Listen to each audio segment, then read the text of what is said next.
want to welcome our presenter for tonight's program, Joanna. Joanna has been doing winter sowing for over 4 years and has been teaching it for about 2 years, right? Yeah.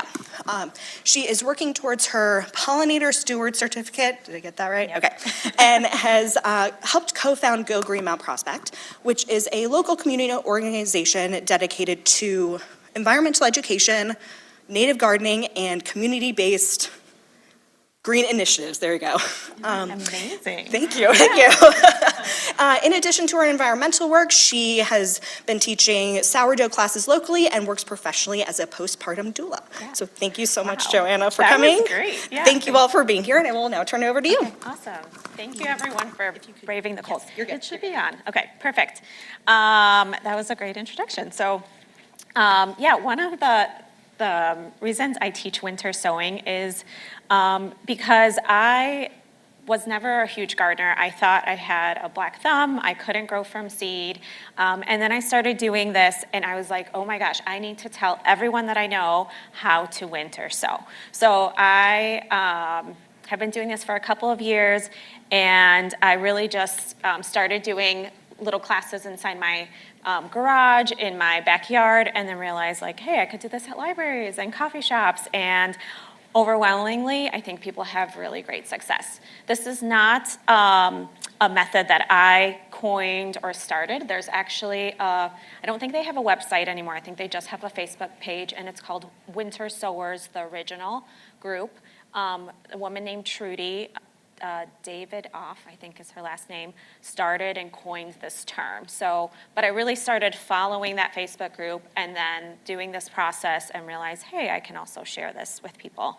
And so really, I'm going to share the tips and tricks. If you follow these websites or watch other videos, this is what has worked for me. There's lots of different ways. Someone called this like a nice science experiment. So have fun, figure out what works for you. I can kind of give you what has worked for me and that I found the most successful over the past couple of years. So the way that tonight's going to go is I'll do a presentation. We'll do questions afterwards, so if you can save any questions that you have. And then we're going to do an assembly line, and you guys are each going to get a chance to make your own jug and take it home. We have Illinois native flowers that I've collected and that were packaged. And so we're only going to do one packet today in your milk jug, but feel free to take, 5 to 6 to 7, so you can actually do those later. So we'll do an assembly line and go all the way around. So you guys will each get a chance to make your own milk jug. So a little bit why I started winter sowing. I found to sow seeds to be intimidating. Doing it in my basement felt like a lot of work. I tried it. I had to remember to water them and take care of them, or just lots of steps. So I never had great success with that. I do tell people if they're starting winter sowing and they do also grow seeds indoors, especially like tomatoes or peppers, to continue doing that, but also try this method this year. And then you can decide what works best for you for which seeds.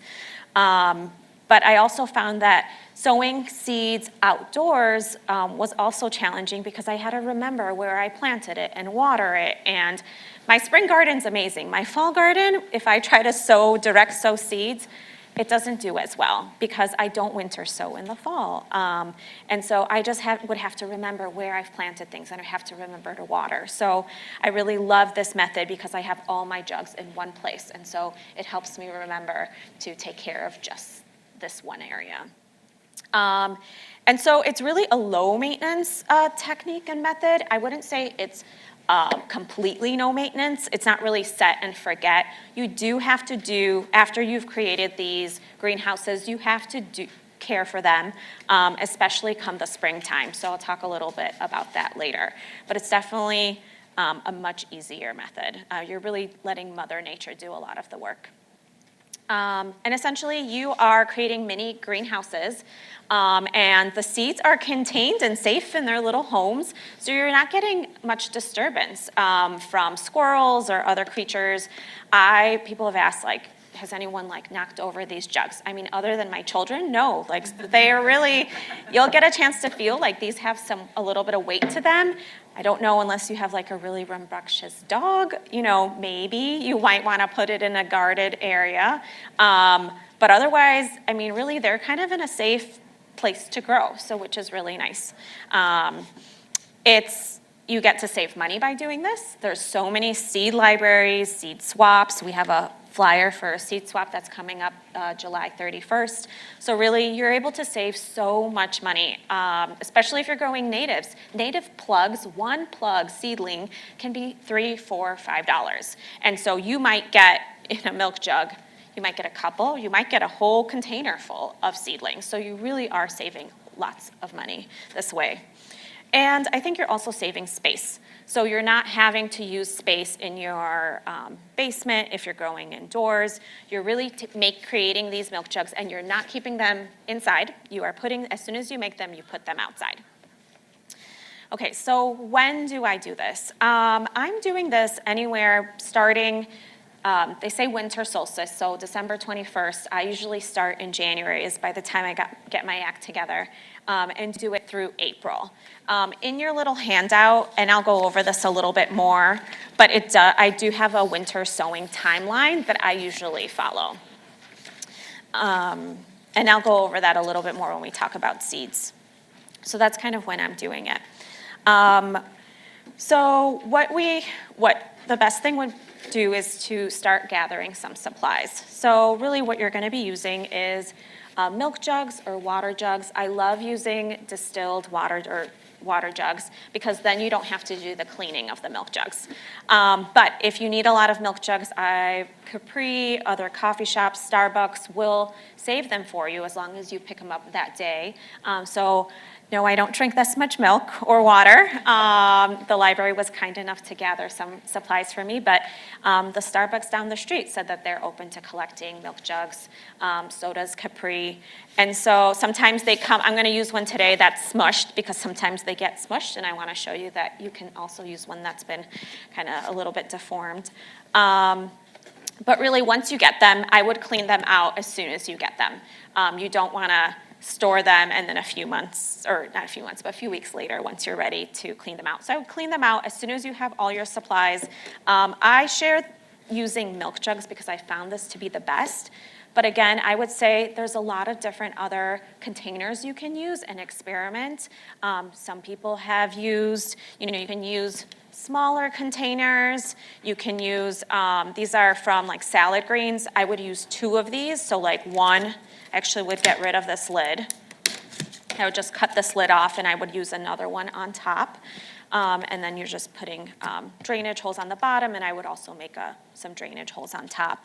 But people have used clear totes also. They would drill holes on top. These are not, I don't have a clear tote to show, but I have used the totes before. I would drill holes on top and drill holes on bottom. But what I found is, just like these milk jugs, they do get brittle over time. So, unless you have a lot that you're not using, that's one thing you can try. But the nice thing about the milk jugs is I have them for a couple of years, and then I'll recycle them. They do get brittle probably after 3 years.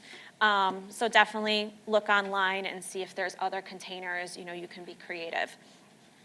But I always let people know, try the milk jugs because I found them to be probably the best success with these.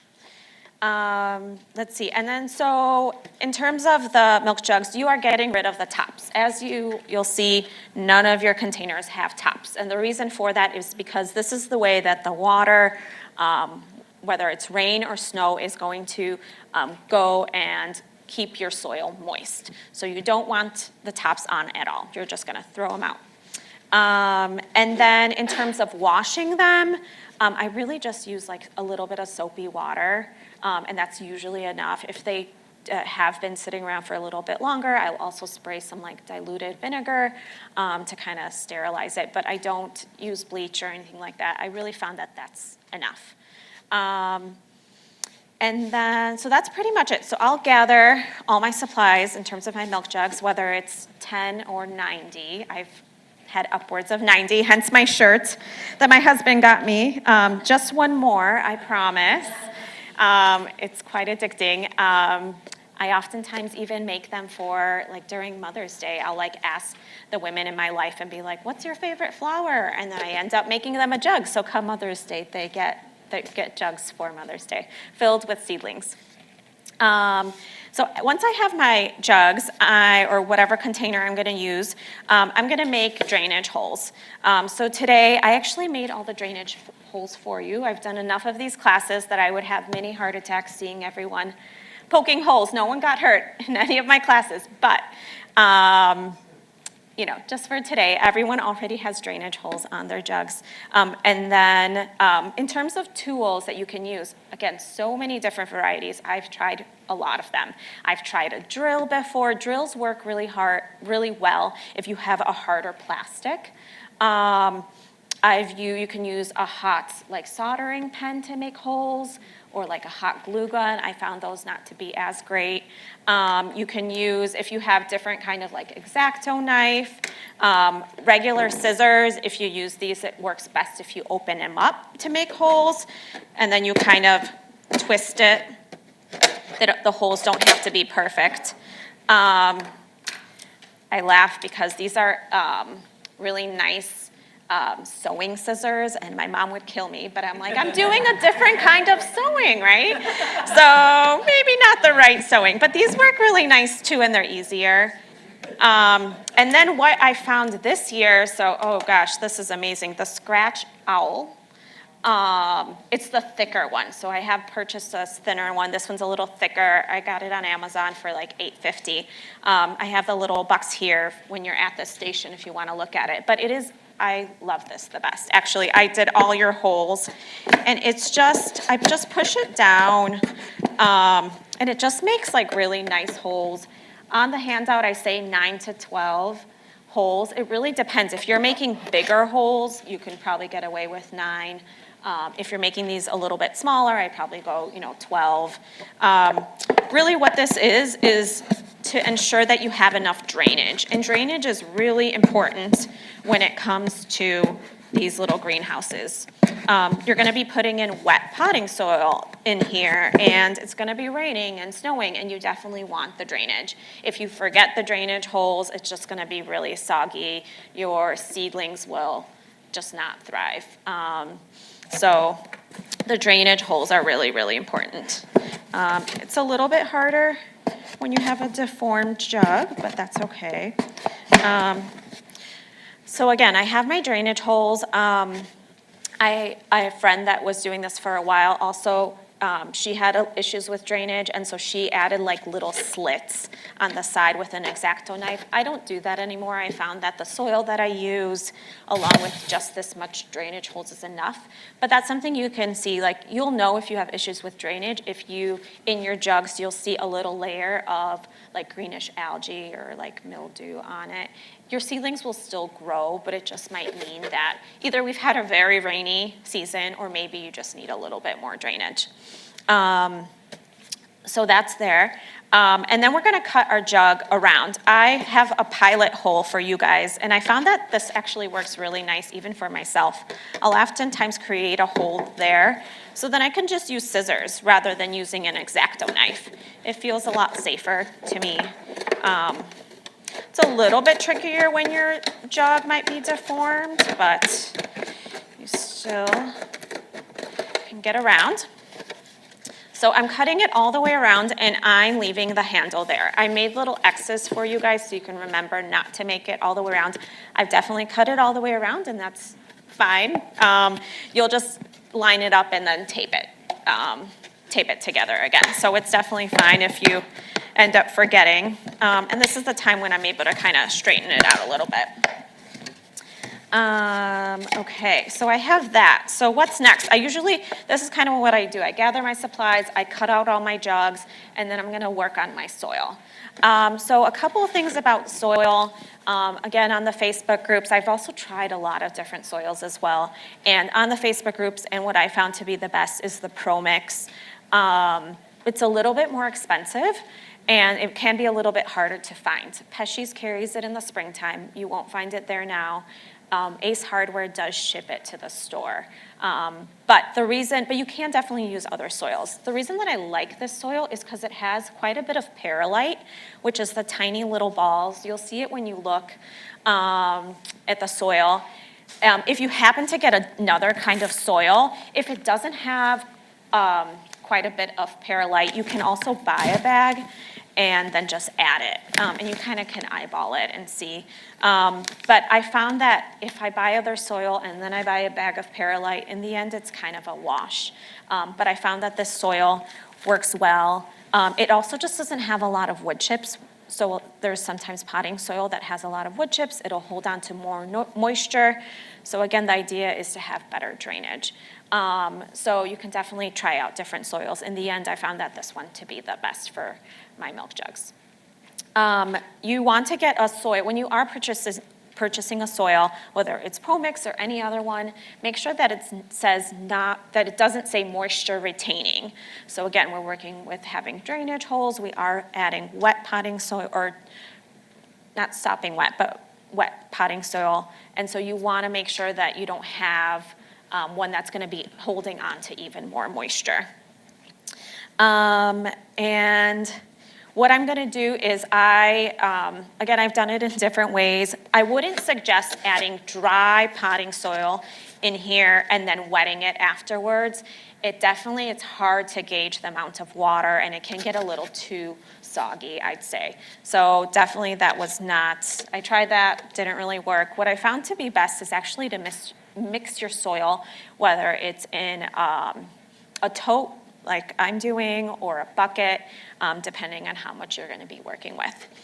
And then you'll see when you kind of have to eyeball the water, but you'll want it to be like, it's pretty wet that you can like make a ball, but it's not, and if you squeeze it really hard, a little bit of water will come out. That's kind of how you want it. You don't want it like sopping wet. But that we're definitely going to be starting with wet potting soil. The idea, especially for native seeds, is that you actually want that cold, moist environment for the native seeds to sprout.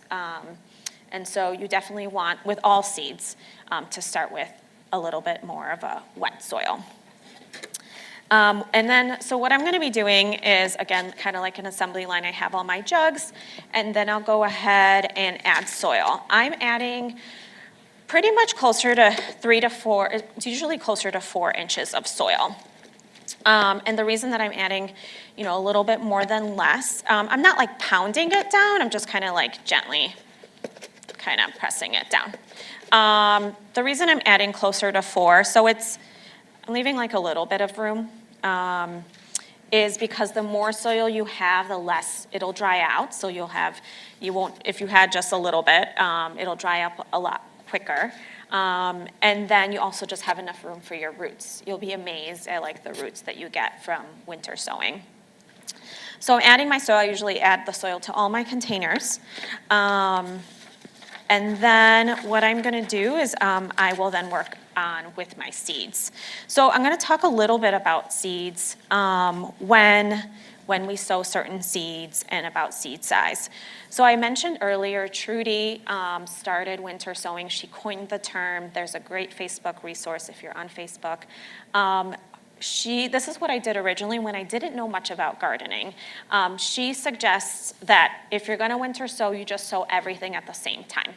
And I found that to be helpful because I didn't know what a hardy annual or a tender annual was in terms of vegetables or flowers. I did give a little bit of guidance on this handout, some examples of what a hardy one would be, or what a more tender, warm, that does better during the warmer weather. So if you're like new to gardening and you're like, you know what, I'm just gonna do it all at the same time, that's totally fine. The seeds will not sprout until the nights are warm enough and the days are long enough. So it's fine to do everything in January, and I did that for a couple of years. And then I realized, well, I'm also doing 90 jugs, so I don't want to do 90 jugs in January. And I found that there's other there are other groups, Facebook groups, and people who also found that it's kind of nice to split things up and really sow some of those tender annuals closer to April, perhaps. The other thing is some of those seeds that I'm using, like you can direct sow beans, but I actually I don't direct sow, I do them in containers. And if I did beans in January, those seeds would get moldy and they wouldn't grow. So I definitely want to do those closer to the time that they're going to sprout. But I'm not going to go fully into all the plants, but just to give an idea, if you're not a huge gardener, I'd say just do everything, January, February. What I would say though, when it comes to specifically natives and perennials that need cold stratification, oftentimes they will need anywhere between 60 days to 30 days of cold weather. So a lot of the natives that I brought today actually need 60 days of cold weather. So everyone is going to winter sow one today, and then I would suggest if you're not going to winter sow the natives in the next couple of weeks, at least put them in your garden and direct sow them. And so why that is because in nature, the seeds fall down and they overwinter, and then they sprout in the springtime. So doing natives in December, January, February is actually perfect, or any other perennials that need cold stratification. Then come mid to late March is kind of when I start doing my hardier annuals, or even early March, to be quite honest. I feel like lettuce, different herbs you can do around in March, those are great. And then in late March, early April, I'm really trying to finish by early April, whatever I'm trying to winter sow, because we just don't know how our spring is going to be, or even really our winter. I'm doing those tender annuals. When it comes to seeds, I pretty much do almost everything in jugs. I do beets, like things that people would say, oh, you should direct sow those, or they don't transplant really well. I do a lot in my milk jugs. I've had beautiful beets come out of winter sown milk jugs. Beans, lettuce, amazing lettuce. A lot of my herbs do really well. Zinnias, poppies I've done. So I'd say, experiment. It's not, there definitely might be ones that don't do as well as others, but I would say, give it a go, especially if you're getting the seeds for free. When it comes to things like tomatoes and peppers, oftentimes people are growing those indoors. I would say if you are going to winter sow those, don't compare yourself to other people who are doing them indoors, because they're not going to be as big. If you are going to do tomatoes and peppers, then try, the ones I've had success are the ones that have shorter days of germination, so like 60 days of germination, because they're going to be outside. They're not going to have as much time to germinate, like if you're doing them under grow lights and starting them in February. So those are what I suggest if you're going to be doing like early girl or cherry tomatoes. Oftentimes those are great to try. But when I do teach classes, I tell people, continue doing your indoor tomatoes and peppers, because I don't want to be getting emails like, hey, I didn't get any, I'm always growing these and now they're not. So I just say that those are usually the ones that are kind of, do it at your own risk, but try it, you'll see. So that's about seeds, and I can do some more questions about those later. But when it comes to seed size, you're not going to be using the instructions that are in the packets. A lot of those are for when you're direct sowing, like spread them out, however many inches apart. You're really going to be sprinkling the seeds in the milk jugs. The other thing is the amount of seeds that you get in a packet really varies. The amount that you're going to get today is enough for like one milk jug. That's kind of how they've been packaged. And so let's say if you get something from the dollar store, there's usually, I think, a lot less seeds in those packets, so maybe one packet would be enough. But if you're paying, $3 or $4 for those bigger packets, you'll probably use like 1/3. So you'll kind of eyeball it as you go. If you over sow, that's fine. Then you just have more seedlings to share, right? So that's fine. You can thin them out, or you can share them with other people. And so when it comes to the seeds, if they're tiny seeds, you can barely see them, you really just sprinkle them on top. If they're a little bit bigger, like coneflower, coriander, dill, those are a little bit bigger. When you sprinkle them, you actually see them. Then I would put a little layer of soil. So you're just kind of sprinkling them. If they're bigger, like beans, snap peas, those I'm gonna push down just a little bit, like maybe half an inch, if not a little less. I'll just push them down, I'll spread them out. I might do like 9 or 10 in a milk jug. And snap peas do really, really well. I might push those down, and then I would put like a little bit of soil on top. So today I'm going to do nodding onion, and that needs 60 days of cold stratification. So again, there's like I'd say, 1/4 of a teaspoon. There's not that much, but it's plenty for a milk jug. So these are a little bit bigger, so I am gonna add some soil on top. And just a little bit, though. I'm really not adding very much, just to kind of cover them. I'm just patting it down just a little bit, too. And so then before I tape it up, I'd love everyone to just get into the habit of labeling their jugs before they tape it up. Again, many times I've gone doing all my jugs, and then I turn and I'm like, oh, wow, I missed a couple. Some of them don't have labels, or they were labeled from last year, and I'm like, I'm definitely not doing parsley right now. So which one did I do? So a little word about labeling is I definitely would say put your seeds in and then label is just like a great habit to get into. In terms of labeling, I've tried a lot of different things. What I found to be the best is actually these grease markers, I think is what they're called, or China markers. They have them in the hardware store, in the tile area, I believe. I found these to be the best. The red one, it's funny, they come in a 2-pack, and I found that the red ones actually don't work very well. They, funny enough, they do fade over time, but I found that these black ones don't. Oftentimes, every year, I'm actually marking it off and then writing the new one. So I found these to be great.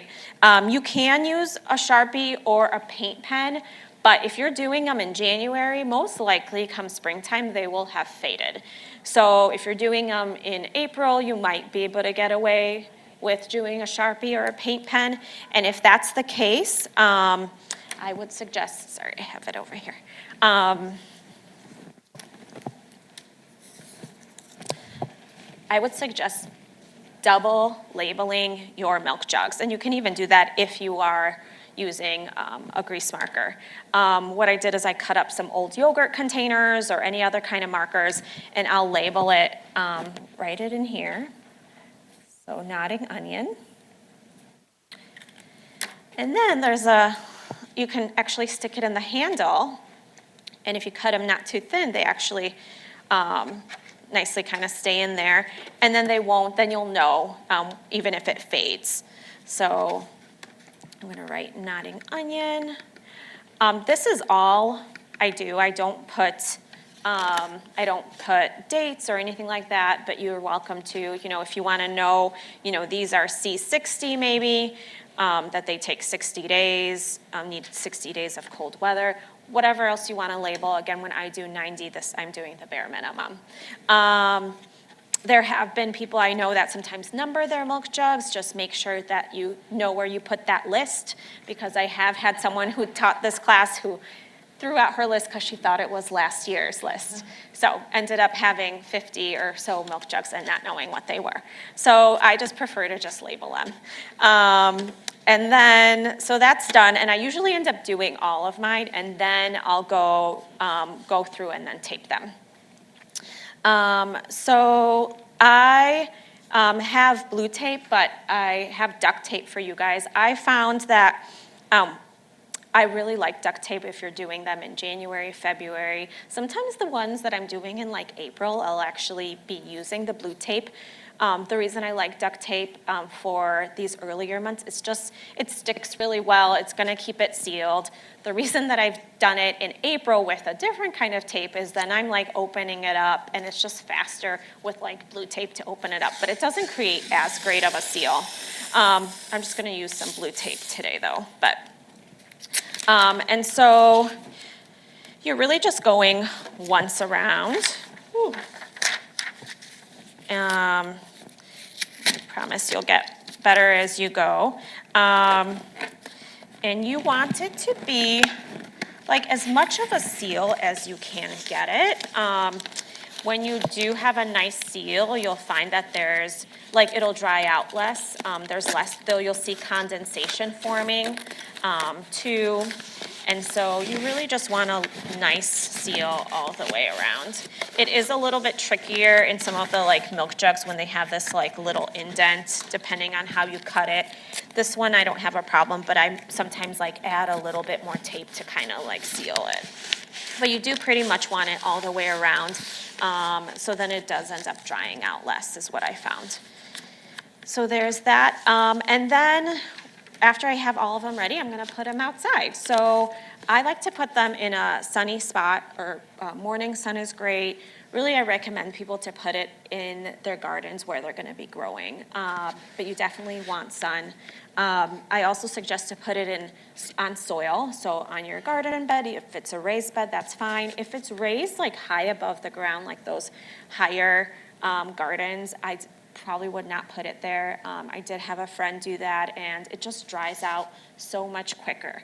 So I definitely put it on the soil on the ground. If you end up putting it and you don't have an option like on cement or on a deck or closer to your house, like right along your wall, or garage, just know that it will dry out quicker. There's more temperature fluctuation there.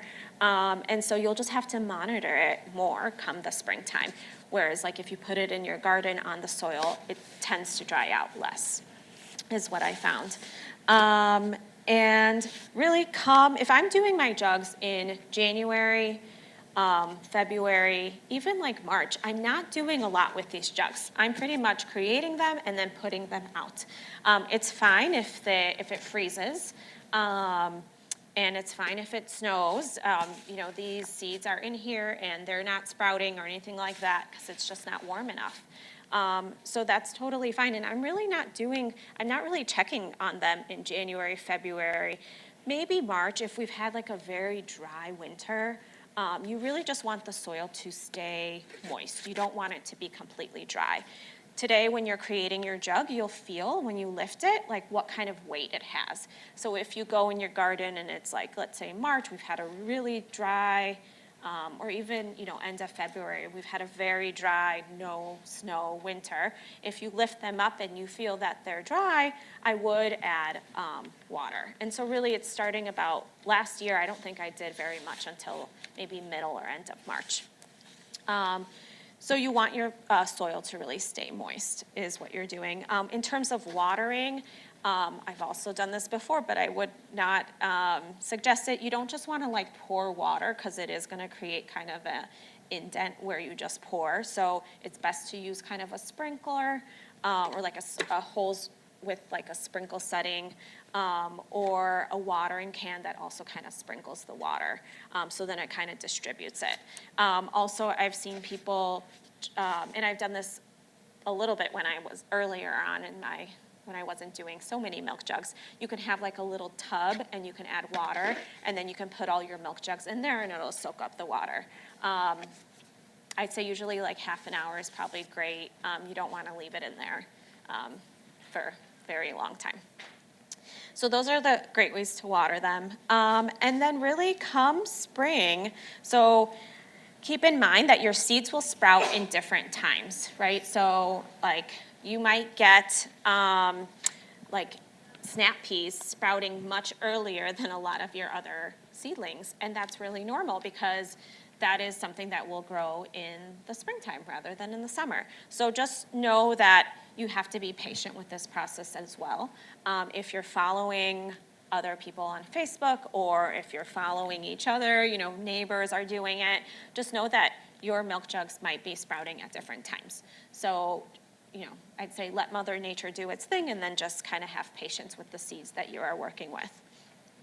And then I'd say, in terms of expectation also, is that not all your seeds will sprout. Not all your jugs might sprout. I have had duds before.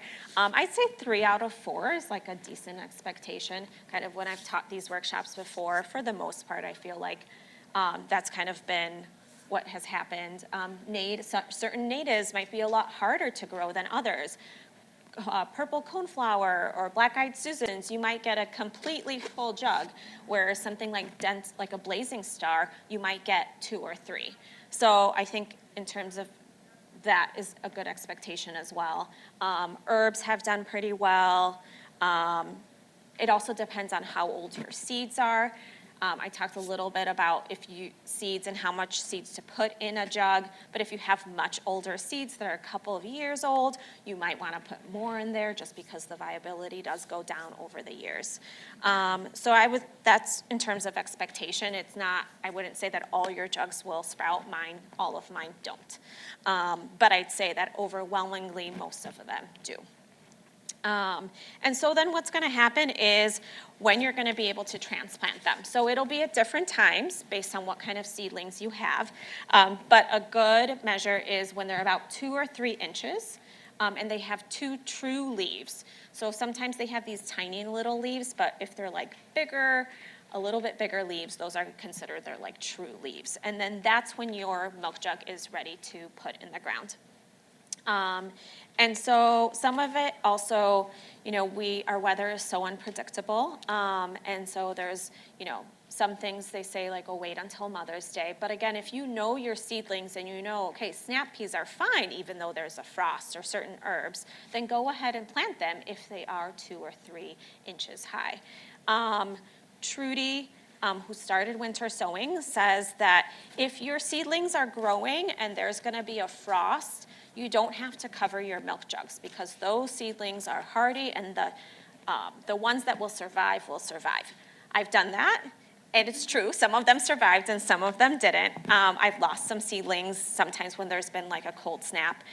So it really just kind of depends on like what your risk is. If you're like a little bit nervous, I wouldn't say that you have to cover your jugs. It's only if you have seedlings and if you're nervous about there's going to be the cold snap. But I usually don't cover my milk jugs. I usually kind of let Mother Nature they're pretty strong. They've been outside for a really long time. But again, if you have like tomatoes or beans or other zinnias maybe, you might want to cover them, keep them in the milk jugs, and then, open them up during the daytime. A little bit more about, so once they're 2 or 3 inches, and it's really important to make sure that your soil stays moist, especially when you have those seedlings, because if the soil's not moist, those roots are not getting water and they're going to dry out, and it's a lot warmer. Once we get into those warmer days, it's several degrees warmer in these milk jugs, in these little greenhouses. So what I would suggest is when they're 2 or 3 inches, you can do 2 things. You can either open up those milk jugs during the daytime.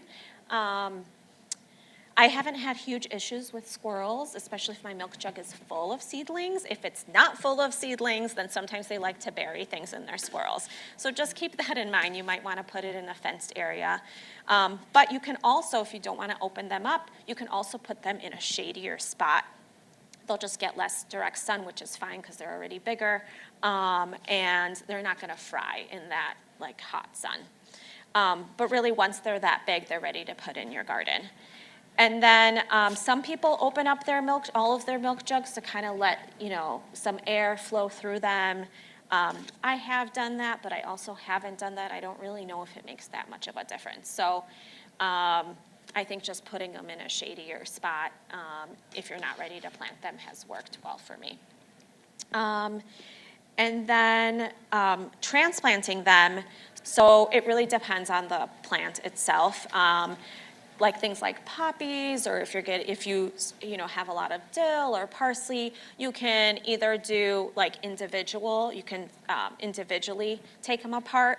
the roots are pretty strong and hardy, so you don't have to be, over time I got a lot, I wasn't as scared as like handling them, but you can definitely just kind of separate them in chunks or hunks, and then you can put them in the ground, you can thin them out.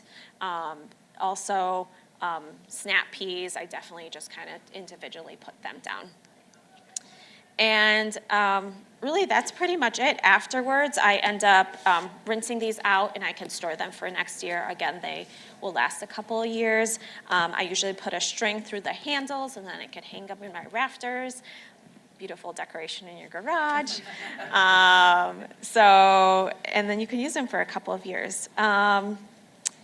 So really, I'd say that that's pretty much it. I will pass around a picture. Again, these are like my best jugs. So I don't have the ones out that aren't, so I'll pass those around so you can get a look. The soil that I'm using is on the back there, but we can do some question and answers. Yeah, go ahead.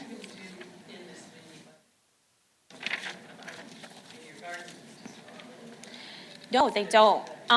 You'll feel that they have some weight to them. I have not had that. I mean, I think if there's like tornado-like winds, then probably, but not this kind. I don't think, I'm gonna leave them out. I haven't had however many years I've been doing it, I haven't had issues with them blowing over. I think if they had dried out, then they wouldn't have that weight, and then you can worry about that. But yeah, so, and I would say even if like one does get knocked over, put it back up and then hope for the best. So, but yeah, I haven't had any problems. Yeah. Anyone have? Yeah. So I noticed on your list here that Oh. So those are just, the asterisks are like, they're just more tender. So, yeah, just a little bit more caution, I guess, when you're doing them. I definitely would do them, closer to April is kind of when I do those. They're just a little bit more tender, where sometimes I have lost some of those. It's interesting because in a milk jug, maybe we would have a cold snap and I would lose some of them and not others. Like in the same milk jug, some of them would survive. And so that's kind of the theory behind it, is that the strongest ones will survive. So those are just the ones that, are just a little bit more tender. And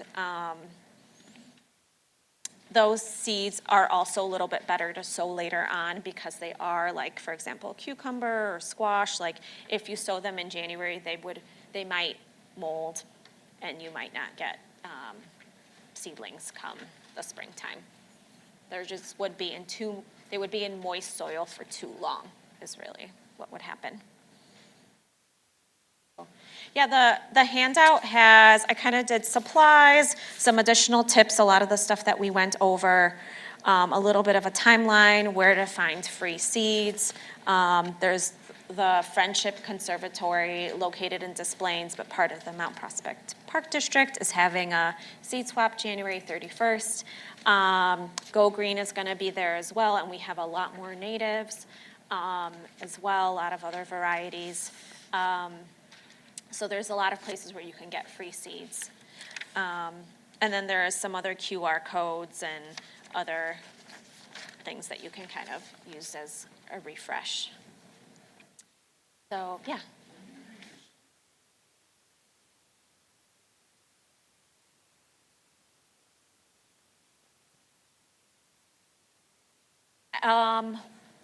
And every season's going to be a little bit different, but once they're about that 3 inches, I end up transplanting them.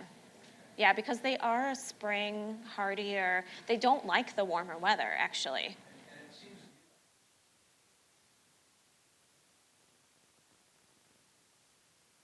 So the milk jugs are going to be, you mean this?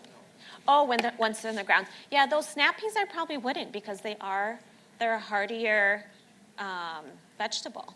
And they do well in the springtime and in the fall. So those I probably wouldn't. I'm not, to be quite honest, after I started doing this, I'm just not at, and I'm not losing very much, right? Like I'm losing some seeds, some soil. Like if one of them dies, I didn't pay $4 or $5 at like Home Depot for it. So they are much hardier. They haven't been grown in greenhouses. They've been outside. So I tend to not baby them as much as maybe I would when I was buying. Yeah. Yeah. So you wouldn't do this? No, snow peas, they're hardier annual. I would do them in March. I usually do them in March. And then you do say like, forgetting, like, do you put any other holes on top or is that just? This is enough. Okay. This is enough. Definitely if you're experimenting with other containers, I would cut this off. And then I would just use 2 of them. And I would do holes on bottom and on top. So this I would just throw away. I usually just do 1 jug. I don't usually split it, but you can, like I cut up other jugs and then I kind of like put this in there. Let me see. If you're wanting to experiment with like 2 different types of seeds, I would put something like a divider in there. I'd say if you're starting out, I would dedicate 1 jug per variety. I found that if there's certain varieties that I'm like really, really wanting to grow it, especially when it comes to native, sometimes I'll do 2 or 3 jugs of that certain variety, especially if I've never grown it before because I don't really know how well it'll do. And I don't want to be disappointed come the springtime that those were my duds. So, yeah. A big bag of growings like that. It's about 40. Yeah. So 2 quarts ends up being 20, and this one's 4 quart. Yeah. 40 jugs. So, more or less. So if I'll be around obviously so we can ask more questions, but we're just gonna do an assembly line.